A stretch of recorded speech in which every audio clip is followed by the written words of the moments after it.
Podcast पे आप सुन रहे हैं इंडिया क्लासिफाइड।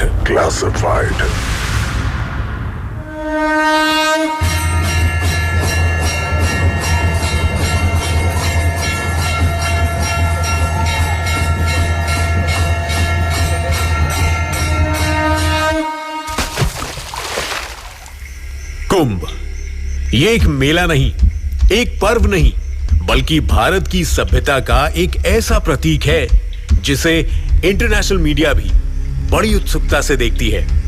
हर साल कुंभ मेला अपने साथ कई रंग लेकर आता है, लेकिन इस मेले से जुड़ी साइंस से शायद बहुत कम लोग रूबरू हैं। ऐसी कई थ्योरीज हैं जिन्हें साइंटिस्ट और कॉस्मोलॉजी एक्सपर्ट्स सालों से प्रूव करने की कोशिश कर रहे हैं। कुछ ऐसे साइंटिस्ट भी हैं जो इन थ्योरीज को प्रूव करने के लिए आए तो थे, लेकिन उसके पीछे का सच जानकर वापस लौट गए। और आज किसी से भी वो इंफॉर्मेशन शेयर करने से इनकार करते हैं। इतिहास की किताबें कहती हैं कि चीन के ट्रेवलर हेन सांग पहले व्यक्ति थे जिन्होंने कुंभ मेले का उल्लेख अपनी डायरी में किया था। हैरानी की बात यह है कि वो अकेले नहीं थे जिन्होंने इस 75 दिनों तक चलने वाले उत्सव को अनुभव किया था। उन जैसे और भी थे। इतिहास, धर्म और विज्ञान से मिली जानकारी इस बात की ओर इशारा करती है कि कुंभ मेला एक धार्मिक पर्व से ज्यादा भी कुछ है। और वो कुछ क्या है, ये जानने की कोशिश करेंगे हम इस एपिसोड में।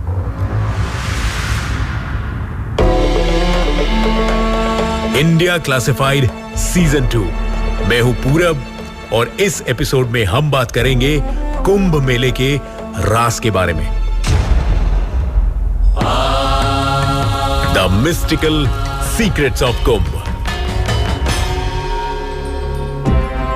पुराणों के अनुसार समुद्र मंथन से 14 रत्नों की प्राप्ति हुई, जिनमें पहला विष था तो आखिरी अमृत। अमृत पाने की होड़ ने एक युद्ध का रूप ले लिया, एक भयानक युद्ध। असुरों से अमृत की रक्षा के उद्देश्य से इंद्रपुत्र जयंत उस कलश को लेकर वहां से पलायन कर गए। युद्ध 12 वर्षों तक चला। इस दौरान सूर्य, चंद्रमा, गुरु एवं शनि ने अमृत कलश की रक्षा में सहयोग दिया।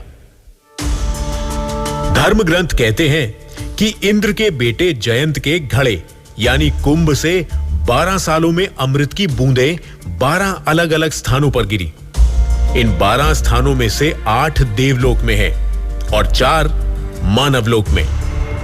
भारत में इन 4 स्थानों का नाम है हरिद्वार, उज्जैन, नासिक और प्रयाग।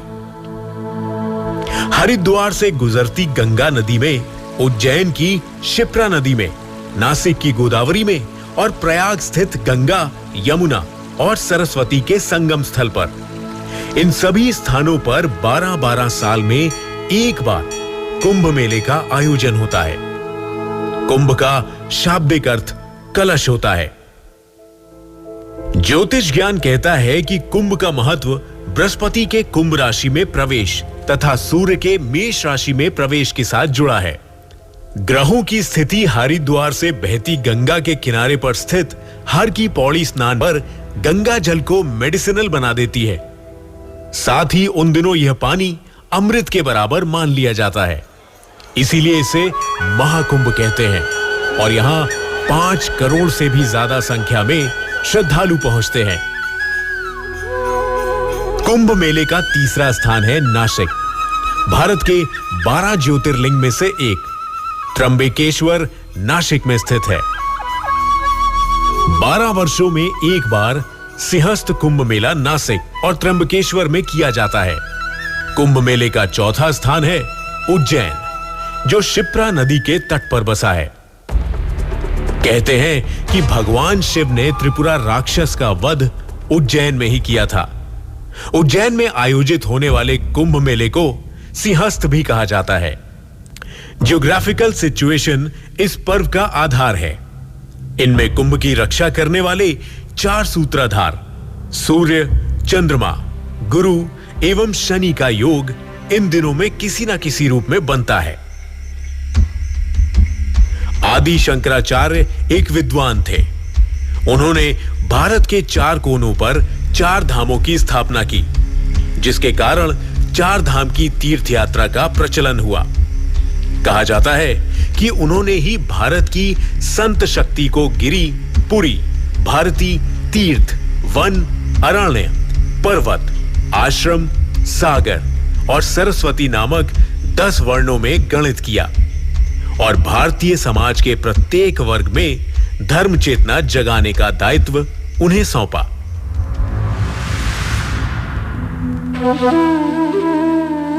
विभिन्न साधु संप्रदायों के अखाड़े जैसे कि शैव, वैष्णव और उदासीन यहां मठों में एक साथ मौजूद होते हैं। हर अखाड़े के अपने सिंबल्स और फ्लैग्स होते हैं। कुंभ के मेले में हर साधु समुदाय की अपनी छावनी होती है, जिसके बीचों बीच बहुत ऊंचे स्तंभ पर उनका ध्वज फहराता है।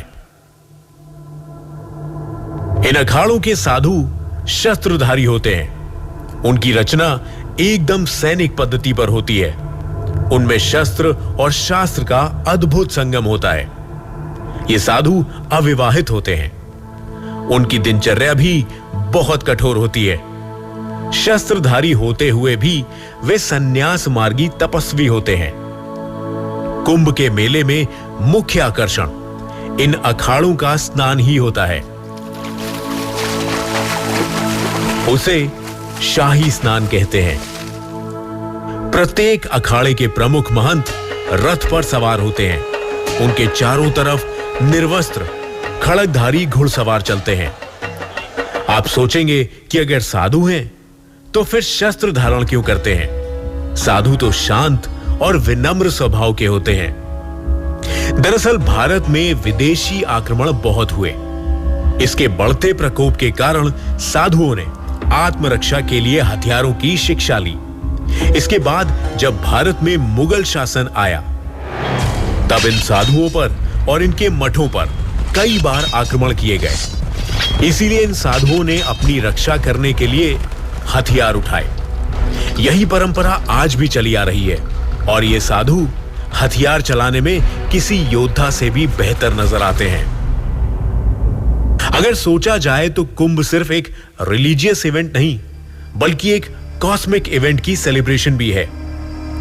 प्रसिद्ध इतिहासकार जदुनाथ सरकार का कहना है कि कुंभ की परंपरा का सबूत 12th सेंचुरी के आसपास मिलता है। यहां एक जरूरी सवाल यह है कि प्लैनेटरी पोजीशंस का ज्ञान हमें मिला है सैटेलाइट से, लेकिन सैटेलाइट्स 20वीं सेंचुरी में बनाई गई और टेलीस्कोप 16वीं शताब्दी में। हमारी जनरेशन जो कि आज सिंपल से सिंपल सवाल पूछने के लिए भी स्मार्टफोन का इस्तेमाल करती है, इंटरनेट का इस्तेमाल करती है, यह कैसे पॉसिबल है कि हमारे पूर्वज बिना टेलीस्कोप के इन प्लैनेट्स के पोजीशंस को सटीक तरीके से बता सकते थे? और हमारे पूर्वज ने बिना किसी सैटेलाइट या टेलीस्कोप के यह कैसे पता लगाया कि सूर्य के आसपास जुपिटर, सैटर्न या अर्थ किस रफ्तार से चक्कर लगाते हैं? ये प्लैनेट्स अलाइन कब होते हैं? और साथ ही ये बात उन्होंने कैसे जानी कि जो प्लैनेटरी कंडीशन किसी साल हरिद्वार में है, वो कंडीशन 3 साल बाद प्रयागराज में होगी और वही कंडीशन गुजरात में कब होगी? उन्हें यह कैसे मालूम हुआ कि पुराणों में मेंशन किए गए अमृत की रक्षा करने वाले देव, या कहें कि ये प्लैनेट्स एक ऐसा कॉस्मिक एनवायरनमेंट तैयार करेगा जो ह्यूमन बॉडी को बेनिफिट्स देता है? ये सारी जानकारी हमारी एंसेस्टर्स के पास कहां से आई? क्या उन्होंने डीप मेडिटेशन से यह जानकारी हासिल की? क्या यह एस्ट्रोलॉजिकल साइंस है या फिर कोई और शक्ति थी जिससे हमारे पूर्वजों को यह ज्ञान प्राप्त हुआ? कुंभ मेले की प्रथा को शुरू करने वाले साधु ही थे, लेकिन क्या बीते समय में ये सभी साधु आम साधु नहीं बल्कि एस्ट्रोलॉजी और कॉस्मोलॉजी के एक्सपर्ट्स थे? क्या इसीलिए वो एक्सपेरिमेंट्स करने के लिए हर 3 साल के बाद कुंभ के स्थानों पर आते थे। साइंस को कुछ भी प्रूव करने के लिए प्रूफ की जरूरत होती है। प्रूफ यानी कि तथ्य, सबूत। तथ्य मिलना आसान नहीं है।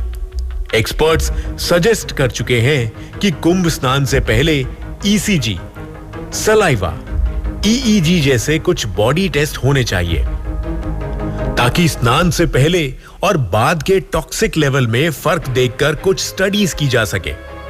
ऐसे और भी कई सुझाव नेशनल और इंटरनेशनल साइंटिस्ट दे चुके हैं, लेकिन इन टेस्ट को करना इतना आसान नहीं है।